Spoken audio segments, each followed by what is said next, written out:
ఒంగోలు నగరంలోని కేశవస్వామిపేటలో వేంచేసి ఉన్న శ్రీ ప్రసన్న చెన్నకేశవ స్వామి వారి బ్రహ్మోత్సవాలు అంకురార్పణతో ఘనంగా ప్రారంభమయ్యాయి.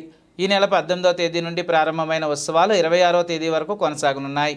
ఉత్సవాల్లో భాగంగా తొలి రోజు ప్రసన్న చెన్నకేశవ స్వామి వారికి విశేష పూజా కార్యక్రమాలు నిర్వహించారు. ఆలయ అర్చక బృందం ఆధ్వర్యంలో జరిగిన స్వామివారి పూజా కార్యక్రమంలో భక్తులు విశేషంగా పాల్గొని ఉత్సవాలను కనులారా తిలకించారు. ఈ సందర్భంగా ఆలయ కార్యనిర్వహణ అధికారి రజనీ కుమార్ మాట్లాడుతూ స్వామివారి ఉత్సవాల్లో భాగంగా ఈ నెల 23 ఉదయం 10 గంటలకు స్వామివారి కళ్యాణం, 24న రథోత్సవం ఉంటాయని అన్నారు.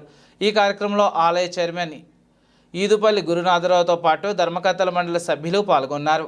ఈ సందర్భంగా గాయకులు లక్ష్మీ తులసి బృందం ఆలపించిన స్వామివారి భక్తి గీతాలు అందరినీ విశేషంగా ఆకట్టుకున్నాయి.